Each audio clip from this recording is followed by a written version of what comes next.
আপনি কি কোরআন শরীফের আয়াত পড়েন না হিন্দু গীতা পড়েন আপনি, নাকি আপনি এই খ্রিস্টানদের বাইবেল পড়েন আপনি? আপনি কি দেখেন না? এই ধ্যানদার সরকারের কাছে আবেদন জানায়া কোনো লাভ নাই। আল্লামা মামুনুল হক সাহেবের মুক্তি চাই। আল্লামা মামুনুল হক সাহেবের মুক্তির দাবিতে গত 11ই আগস্ট রোজ শুক্রবার নারায়ণগঞ্জ জাতীয় ঈদগার মধ্যে এক বিশাল সমাবেশের আয়োজন করা হয়। ওইখানে উপস্থিত ছিলেন মধুপুরের পিসা হুজুর আব্দুল হামিদ সাহেব। দর্শক, ওইখানে তিনি খুব গুরুত্বপূর্ণ এবং খুব চাঞ্চল্যকর কিছু তথ্য দিয়ে আমাদের সামনে বক্তব্য রেখেছেন। দর্শক, চলুন মধুপুর পিসা হুজুরের সেই বক্তব্যটা আমরা শুনে আসি। আল্লামা আব্দুল হামিদ পীর সাহেব মধুপুর, আল্লামা আব্দুল হামিদ পীর সাহেব মধুপুর। ইসলামের শত্রুরা হুঁশিয়ার সাবধান, মুক্তি মুক্তি মুক্তি চাই, মামুনুল হকের মুক্তি চাই, মনির কাসেমের মুক্তি চাই, মুক্তি মুক্তি মুক্তি চাই। নারায়ে তাকবীর, আল্লাহু আকবার। নাহমাদুহু ওয়া নুসাল্লি আলা রাসূলিহিল কারীম, আম্মা বা'দ। জুমার পরের থেকে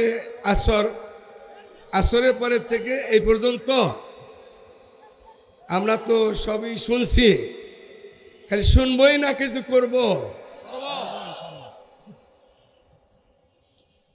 মৌলানা মামুনুল হক, মাওলানা মনির কাসেমি, মাওলানা নূর হোসেন নুরানি, আরো যত জেলখানা রাখছেন, এটা কিন্তু ঘন্টায় ঘন্টায় আপনার আযাব আসতেছে, মুহূর্তে মুহূর্তে আযাব আসতেছে। সে আযাব আপনাকেই মেনে নিতে হবে। কতকাল থাকবেন, কারায় থাকবেন না জাহান্নামে থাকবেন আপনিই জানেন। আমি শেষ করতাম, কাদিনা কাফের আপনি জানেন, আপনার মন্ত্রী মিনিস্টার জানে, তারপরও কেন আপনি দিতেছেন না? কিসের কারণ আপনি দিতেছেন না? এই কথাটা জানতে চাই। অচিরেই এই দাবি পূরণ করেন। বাংলার মাটিতে যদি আপনি থাকতে চান, কাদির দাবি, আমাদের দাবিটা পূরণ করে দেন। আর না হয় কোন রাস্তায় কোথায় যাবেন আপনিও জানেন না, কোন পথে যাবেন আপনি। অচিরেই আপনার এই মস্তক ছাড়তে হবে। হয় মরবেন না ছাড়বেন। ভালো মানুষের থাকে এখনো তওবা করে ফিরে আসেন। বাজা বাজা আর আজ হাসতি বাজা সব বারাগার তওবা সে কিস্তি বাজা। আপনি কোরআন শরীফ পড়েন, শুনি মানুষের কাছে, মেয়ে মানুষ দেখার তো কোনো সুযোগ নেই, তাহাজ্জুদ বলে পড়েন, কি দিয়া পড়েন আপনি?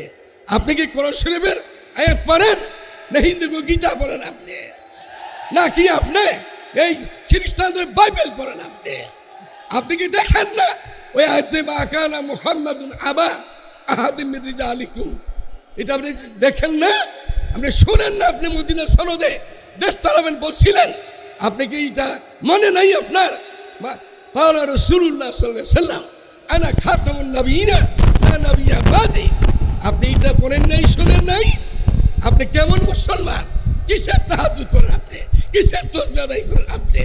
কি পড়েন আপনি জানেন, আল্লাহই জানে। বাঁচতে যদি চান এই মাটির মধ্যে তওবা করে ফেরত আসেন। আসসালামু আলাইকুম ওয়া রাহমাতুল্লাহি ওয়া বারাকাতুহু। আল্লাহুম্মা আনতাস সালাম ওয়া মিনকাস সালাম, তাবারাকতা ইয়া যাল জালাল ওয়াল ইকরাম। আল্লাহু লা ইলাহা ইল্লা হুয়াল হাইয়ুল কাইয়ুম। মালিক আমাদের মাফ করে দাও। হে আল্লাহ, নবীর পরে নবী নাই, এই সংসদ আইন পূরণ করে তৌফিক দান করো। আগামী শুক্রবার নারায়ণগঞ্জের মাটির থেকে হে আল্লাহ মুজাহিদে মিল্লাত আল্লাহ আব্দুল্লাহ সাহেবের কর্তৃত্বে যে সমাবেশ হবে সারা বাংলাদেশের জেলাতে আমরা করব, তার তৌফিক দান করো ইয়া আল্লাহ। আল্লাহর মজকে কবুল করো ইয়া আল্লাহ। তুমি মেহেরবানি করে আমাদের দাবিটা পূরণ করার তৌফিক দান করো। রব্বানা আতিনা ফিদ দুনিয়া হাসানা ওয়া ফিল আখিরাতি হাসানা ওয়া কিনা আযাবান নার। আলহামদুলিল্লাহ। দর্শক, আপনারা তখন মধুপুর পিসা হুজুরের বক্তব্য আপনারা শুনেছেন। এই বক্তব্যটা শোনার পর আপনাদের কাছে হুজুরের কথাগুলা কতটুকু সত্য, কতটুকু গ্রহণযোগ্য, তা অবশ্যই ভিডিও কমেন্ট বক্সে কমেন্ট করে জানিয়ে যাবেন। দর্শক, আলেমরা হলো নবীগণের ওয়ারিস, আর আলেমরা যখন জেলখানায় থাকে তখন অবশ্যই প্রত্যেকটা মুসলমানদের হৃদয়ে রক্তক্ষরণ হয়, কষ্ট লাগে। তাই যত দ্রুত সম্ভব আলেমদেরকে যেন মুক্তি দেওয়া হয়, আলেমদেরকে যেন খোলা আকাশের নিচে তাদেরকে ছেড়ে দেওয়া হয়। দ্বীনের জন্য, ইসলামের জন্য তারা যে খেদমত করতেছিল সেই খেদমতের সুযোগ যেন আবারও করে দেওয়া হয়। দর্শক, এই ছিল আজকের ভিডিও। যদি আজকের এই ভিডিওটি আপনাদের কাছে ভালো লাগে, গ্রহণযোগ্য মনে হয়, তাহলে অবশ্যই ভিডিওটি শেয়ার করে সবার মাঝে ছড়িয়ে দেবেন। এরকম আরও নিত্য নতুন ভিডিও পেতে আমাদের চ্যানেলটি সাবস্ক্রাইব করে আমাদের সাথেই থাকুন। আজকের মতো এখানে বিদায়। আসসালামু আলাইকুম ওয়া রাহমাতুল্লাহ।